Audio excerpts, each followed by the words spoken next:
ओम शांति। 30 मार्च 2026 की प्रभात मुरली। मीठे बच्चे, शिव बाबा के इस रचे हुए रुद्र यज्ञ की तुम्हें बहुत बहुत संभाल करनी है। यह है बेहद का यज्ञ स्वराज्य पाने के लिए। इस रुद्र यज्ञ का रिस्पेक्ट किन बच्चों को रहता है? उत्तर है जो इसकी विशेषताओं को जानते हैं। जो इसकी विशेषता को जानते हैं। तुम्हें पता है कि इस रुद्र यज्ञ से हम कवड़ी से हीरे जैसा बनते हैं। इसमें सारी पुरानी दुनिया स्वाहा होती है। इस पुराने शरीर को भी स्वाहा करना है। कोई भी ऐसा बेकायदे कर्म न हो जिससे यज्ञ में विघ्न पड़े। कोई भी ऐसे बेकायदे कर्म न हो जिससे यज्ञ में विघ्न पड़े। जब ऐसा ध्यान रहे तभी रिस्पेक्ट रख सकते हैं।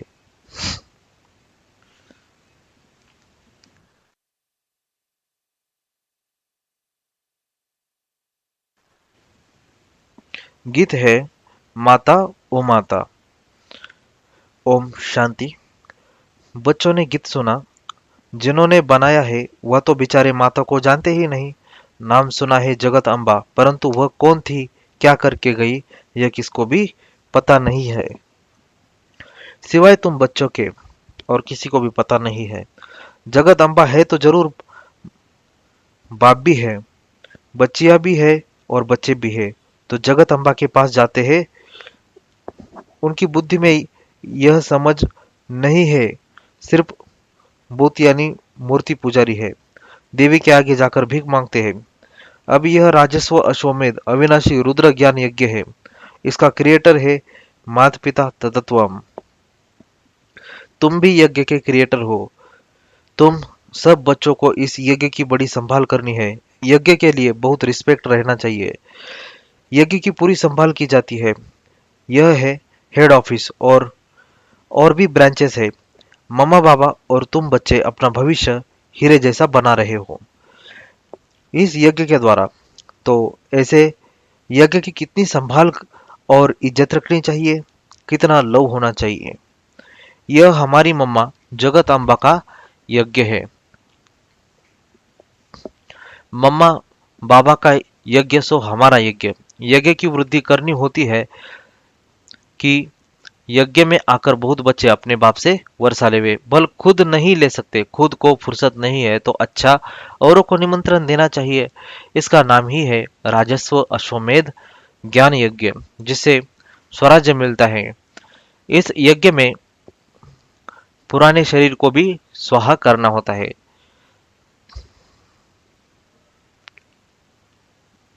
बाप का बन जाना है। यज्ञ कोई मकान नहीं है, यह है बेहद की बात। जिस यज्ञ में सारी विश्व स्वाहा होनी है। आगे चल तुम देखना इस यज्ञ का कितना रिगार्ड रखते हैं। यह बहुतों को रिगार्ड नहीं है। इतने सब यज्ञ के बच्चे हैं, बच्चे पैदा होते रहते हैं, तो इस यज्ञ की कितनी इज्जत रखनी चाहिए। परंतु बहुत है जिनको कदर ही नहीं है। यह इतना बड़ा यज्ञ है जिससे मनुष्य कौड़ी से हीरे जैसा भ्रष्टाचारी से श्रेष्ठाचारी बनते हैं। इसलिए बाबा कहते हैं भल यज्ञ रचते रहो। एक भी श्रेष्ठाचारी बना तो अहो सौभाग्य। इतने लाखों मंदिर आदि, वहां कोई श्रेष्ठाचारी नहीं बनते। यहाँ तो सिर्फ 3 पैर पृथ्वी के चाहिए। कोई आए तो एकदम जीवन सुधर जाए। कितनी इज्जत होनी चाहिए यज्ञ की। बाबा को बहुत लिखते हैं, बाबा हम अपने घर में खोले अच्छा बच्चे, भल यज्ञ भूमि बनाओ, कोई न कोई का कल्याण होगा। इस यज्ञ की बहुत भारी महिमा है। यज्ञ की भूमि है जहाँ बच्चियां औरों का कल्याण करती रहती है। ऐसे यज्ञ का बहुत मान चाहिए, परंतु ज्ञान पूरा न होने के कारण इतना रिगार्ड नहीं है।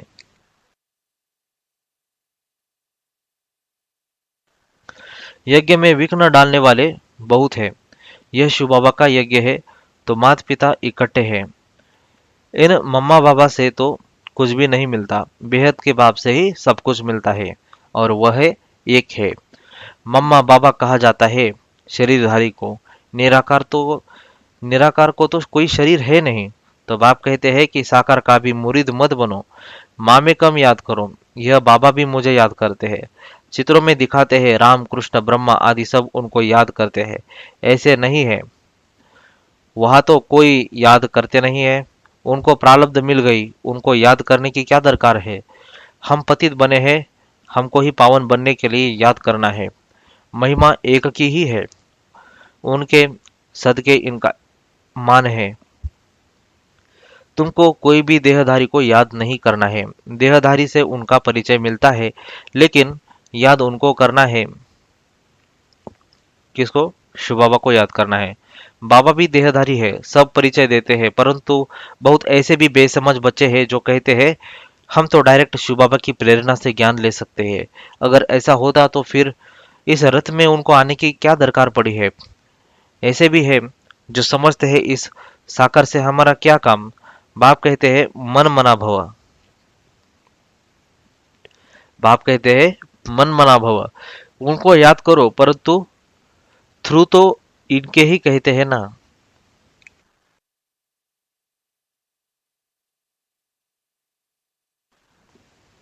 यहाँ पर थ्रू का मतलब होता है माध्यम, परंतु इनके माध्यम से ही वो कहते हैं ना। फिर नंबर वार रिगार्ड रखना होता है। रिगार्ड वही रखेंगे जो नंबर वार गद्दी पर बैठने वाले होंगे। मम्मा बाबा पहले बैठेंगे राजगद्दी पर, फिर उनको फॉलो करना है। बहुत प्रजा बनानी पड़े, पद भी बहुत ऊंच है। डरने की कोई बात नहीं है। एरोप्लेन में कोई नए चढ़ते हैं तो जैसे कि डरते हैं, कोई तो देखो चंद्रमा के ऊपर जाते रहते हैं, प्रैक्टिस की बात है ना। परंतु उनसे फायदा कुछ भी नहीं होना है, यह तुम जानते हो। वह समझते हैं कि मून के ऊपर भी राजधानी बनाएंगे, परंतु यह कुछ भी होना नहीं है, डाउनफॉल है ना। डाउनफॉल और राइज को भी बच्चे समझते हैं। चित्र भी है, यह लक्ष्मी नारायण राज्य करते थे। आज तो देखो भारत कितना गरीब है, यह तो रियल बात है, इन्होंने तो खुद ही लिखा है। तो यहाँ सीढ़ी में दिखाना चाहिए, वहाँ हीरो के महल चमकते हैं। फिर कौड़ियाँ दिखानी चाहिए, आगे कौड़ियाँ चलती थी, गुरुद्वारे में कौड़ियाँ रखते थे। अब तो कोई पैसा भी नहीं रखते होंगे। सीढ़ी तो बहुत अच्छी है, इसमें बहुत कुछ लिख सकते हो। मम्मा बाबा के साथ बच्चों का भी चित्र हो, और ऊपर में आत्माओं का झाड़ भी। नए नए चित्र रेडी होते जाएंगे, समझाने में भी सहज होगा। डाउनफॉल कैसे होता है, फिर राइज कैसे होता है। हम निराकारी दुनिया में जाकर फिर साकारी दुनिया में आते हैं। समझाने में बड़ा सहज है, समझते नहीं है तो समझा जाता है, तकदीर में नहीं है। ड्रामा को साक्षी हो देखा जाता है। बच्चों को यज्ञ की बहुत रिस्पेक्ट होनी चाहिए। यज्ञ का एक पैसा भी बिगर पूछे उठाना, व माता पिता की छुट्टी बिगर किसको देना, यह महान पाप है। तुम तो बच्चे हो, कोई समय भी कोई भी चीज मिल सकती है, जास्ती लेकर क्यों रखना चाहिए। सोचते हैं पता नहीं न मिले तो अंदर रखने से वह फिर दिल खाती रहती है, क्योंकि बेकायदे काम है ना। चीज तो तुम्हें कभी भी मिल सकती है। बाप ने कहा है अनंत काल अचानक कोई भी मर तो सकते हैं। तो अंत समय जो पाप किए होंगे वह कीचड़पट्टी सब सामने आएगी। इसलिए बाबा हमेशा समझाते हैं अंदर में कोई दुविधा नहीं रहनी चाहिए। दिल साफ होगी तो अंत घड़ी कुछ भी सामने नहीं आएगा। यज्ञ से तो सब कुछ मिलता रहता है। ढेर बच्चे हैं जिनके पास पैसे ढेर है, उनको कहते हैं जब दरकार होगी तब मंगा लेंगे। कहते हैं बाबा कभी भी जरूरत हो तो हम बैठे हैं। भल पवित्र नहीं रहते, खान पान की भी परहेज नहीं रखते, परंतु यह प्रण करते हैं बाबा हमारे पास बहुत पैसे पड़े हैं, ऐसे ही गुम हो जाएंगे, बीच में कोई खा जाएगा, इसलिए जब चाहे तब मंगा लेना। बाबा कहते हैं हम भी क्या करेंगे, मकान बनाना होता है तो आपे ही आ जाता है। तो ढेर बच्चे बैठे हैं अपने घर में, तो ऐसे बच्चे भी ऊंच पद पा लेते हैं। प्रजा में भी कोई कम पद नहीं है। राजाओं से भी कई साहूकार बहुत धनवान होते हैं। राजाओं से भी कई साहूकार बहुत धनवान होते हैं, इसलिए अंदर कोई ऐसा ख्याल नहीं करना चाहिए तुम्हारा अंजाम है बाबा आप जो खिलाएंगे। फिर फिर भी उस पर नहीं चलते हैं तो दुर्गति हो जाती है। बाप आए ही है सदगति देने के लिए। अगर उच्च पद नहीं पाएंगे तो दुर्गति कहेंगे ना। वहां भी बहुत साहूकार, कोई कम पद कोई उच्च पद वाले तो है ना। तो बच्चों को श्रीमत पर पुरुषार्थ करना है, अपनी मत पर चलने से अपने को धोखा देते हैं। यह शिव बाबा का रचा हुआ ज्ञान यज्ञ है। इसका नाम ही है राजस्व अश्वमेध अविनाशी रुद्र ज्ञान यज्ञ। राजस्व अश्वमेध अविनाशी रुद्र ज्ञान यज्ञ। शिव बाबा आकर स्वराज्य देते हैं, किसकी तकदीर में नहीं है। नाम बाला नहीं होना है तो मुख से अच्छी अच्छी पॉइंट्स नहीं निकलती है। किसको समझाते तो नहीं है तो कहेंगे नाम निकलने में अभी देरी है, जिस कारण समझाते समय मुख्य मुख्य पॉइंट्स भूल जाती है। यह भी समझाना चाहिए। यह राजस्व अश्वमेध अविनाशी रुद्र ज्ञान यज्ञ है। स्वराज्य पाने के लिए बोर्ड पर भी लिख सकते हो। इस यज्ञ में पुरानी दुनिया सब स्वाहा हो जाती है, जिसके लिए यह महाभारत लड़ाई खड़ी हुई है। विनाश के पहले यह स्वराज्य पद लेना हो तो आकर लो। बोर्ड पर तो बहुत कुछ लिख सकते हो, एम ऑब्जेक्ट भी आ जाए। नीचे लिखना चाहिए स्वराज्य पद मिलता है, जितना हो सके क्लियर लिखत होनी चाहिए, जो कोई भी पढ़ने से समझ जाए। बाबा डायरेक्शन देते हैं, ऐसे ऐसे बोर्ड बनाओ, यह अक्षर जरूर लिखो। आगे चल इस यज्ञ का प्रभाव बहुत निकलेगा, तूफान तो बहुत आएंगे। कहते हैं सच की नाव हिले डुले लेकिन डूबे नहीं। क्षीर सागर तरफ जाना है तो विषय सागर तरफ दिल नहीं रहनी चाहिए। जो ज्ञान नहीं लेते उनके पिछाड़ी पड़कर अपना टाइम वेस्ट नहीं करना चाहिए। समझानी तो बहुत बहुत सहज है। तुम ही पूज्य देवी देवता थे, अब पुजारी बने हो। फिर बाप कहते हैं मामे कम याद करो तो खाद निकल जाएगी, तुम्हारे पाप भस्म हो जाएंगे और कोई उपाय नहीं है। यही सच्चा सच्चा उपाय है। परंतु योग में रहते नहीं है, देह अभिमान बहुत है। देह अभिमान जब मिटे तब योग में रह सकते हैं। फिर कर्मातीत अवस्था हो, पिछाड़ी में कोई भी चीज याद नहीं आनी चाहिए। कोई कोई बच्चों का कोई कोई चीज में इतना मोह पड़ जाता है जो बात मत पूछो। शिव बाबा को भी याद नहीं करते हैं। ऐसे बाप को पर्पसली यानी खास याद करना चाहिए। कहा जाता है हथकार डे दिल यार डे। ऐसे बहुत मुश्किल किसको याद रहता है, चलन से ही पता पड़ जाता है। यज्ञ का रिगार्ड नहीं रहता। इस यज्ञ की बड़ी संभाल रखनी चाहिए। संभाल की गोया बाबा को खुश किया, हर बात में संभाल चाहिए। गरीबों की पाई पाई इस यज्ञ में आती है, जिससे वह पदमपति बनते हैं। माताएं भी जिनके पास कुछ भी नहीं है, 1-2 रुपया 8 आना यज्ञ में देती है, वह पदमपति बन जाती है, क्योंकि बड़ी भावना से खुशी से लाती है। बाप कहते हैं मैं हूं ही गरीब निवाज, तुम बच्चों के लिए आया हूँ। कोई 8 आना ले आते हैं, बाबा मकान में एक ईंट लगा दो। कभी 2 मुट्ठी अनाज भी ले आते हैं, उनका तो बहुत हो जाता है, कना कना महूर बराबर हो जाता है। ऐसे थोड़ी है कि तुमको गरीबों को बैठ दान देना है। गरीबों को तो वह लोग दान देते हैं। ऐसे तो दुनिया में ढेर गरीब है, सब आकर यहाँ बढ़ जाए तो माता ही खराब कर देवे। सब आकर यहाँ बैठ जाएंगे तो माता ही खराब कर देवे। ऐसे तो बहुत कहते हैं हम यज्ञ में समर्पण हो, परंतु संभाल कर लेना होता है। ऐसे न हो यज्ञ में आकर उधम मचावे। यज्ञ में तो बहुत पुण्य आत्मा बनना चाहिए, बड़ी संभाल करनी चाहिए, रिकॉर्ड रहना चाहिए यज्ञ के लिए। जिस ईश्वरीय यज्ञ से हम अपना शरीर निर्वाह करते हैं, यज्ञ का पैसा किसको देना बड़ा पाप है। यह पैसे है ही उनके लिए जो कौड़ी से हीरे जैसा बनते हैं, ईश्वरीय सर्विस में है। बाकी गरीबों आदि को देना यह दान पुण्य तो जन्म जन्मांतर करते आए हो। उतरते उतरते पाप आत्मा ही बनते गए। तुम बच्चे सबको बाप का परिचय देने के लिए छोटे छोटे गांव में भी प्रदर्शनी करते रहो।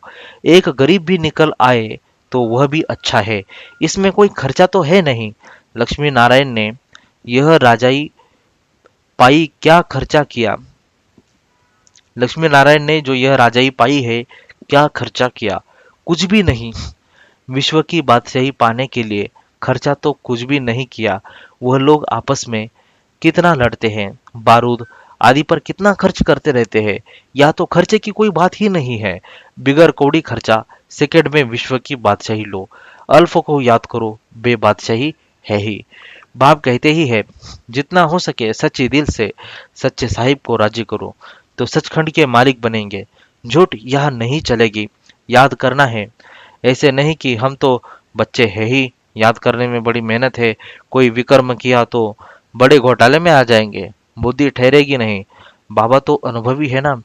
बाबा बताते रहते हैं, कई बच्चे अपने को मियाँ मुट्ठू समझते रहते हैं, अपने को मियाँ मिट्ठू समझते रहते हैं, परंतु बाबा कहते हैं बहुत मेहनत है, माया बहुत विघ्न डालती है। अच्छा, मीठे मीठे सिकिलधे बच्चों प्रति माता पिता बाप दादा का याद प्यार और गुड मॉर्निंग। रूहानी बाप की रूहानी बच्चों को नमस्ते। हम रूहानी बच्चों की रूहानी बाप दादा को याद प्यार, गुड मॉर्निंग और नमस्ते। मेरा बाबा, प्यारा बाबा, मीठा बाबा, शुक्रिया बाबा, शुक्रिया आपका, पद्मा पदम, शुक्रिया। धारणा के लिए मुख्य सार है, अपने इस रुद्र यज्ञ का बहुत बहुत रिस्पेक्ट रखना है। यज्ञ का वातावरण बहुत शुद्ध यानी पावरफुल बनाने में सहयोगी बनना है। इसकी प्यार से संभाल करनी है। 2. अपने पास कुछ भी छिपाकर नहीं रखना है। दिल साफ तो मुराद हासिल। इस यज्ञ की कौड़ी कौड़ी अमूल्य है, इसलिए एक कौड़ी भी व्यर्थ नहीं गंवानी है। इसकी वृद्धि में सहयोग देना है। वरदान है, तीनों कालों को सामने रख हर कार्य में सफल होने वाले सदा विजयी भव। तीनों कालों को सामने रख हर कार्य में सफल होने वाले सदा विजयी भव। लौकिक रीति में भी जो समझदार होते हैं वह आगे पीछे सोच समझकर फिर कदम उठाते हैं। ऐसे वहां भी आप बच्चे जब कोई कार्य करते हो तो पहले तीनों कालों को सामने रख कर फिर करो। सिर्फ वर्तमान को नहीं देखो, बेहद की समझ धारण करो और विजयीपन के निश्चय के आधार पर व त्रिकालदर्शीपन के आधार पर हर कर्म करो व हर बोल बोलो, तब कहेंगे अलौकिक व असाधारण। स्लोगन है, हद के किनारों को छोड़ एक बाप को सहारा बना लो तो पार हो जाएंगे। ये अव्यक्त इशारे हैं। निश्चय के फाउंडेशन को मजबूत कर सदा निर्भय और निश्चिंत रहो। कई बच्चे समझते हैं, मैं स्वयं को जानता हूँ कि मैं ठीक हूँ, दूसरे नहीं जानते, वह दूसरे नहीं पहचानते, आखिर पहचान ही लेंगे, वह आगे चलकर देखना क्या होता है। यह भी ज्ञान स्वरूप याद स्वरूप आत्मा के लिए स्वयं को धोखा देने वाली अलबेलेपन की मीठी निद्रा है। जिन बच्चों के निश्चय का फाउंडेशन मजबूत है वह कभी छिप नहीं सकते, वे सदा निर्भय और निश्चिंत रहते हैं। अच्छा, ओम शांति।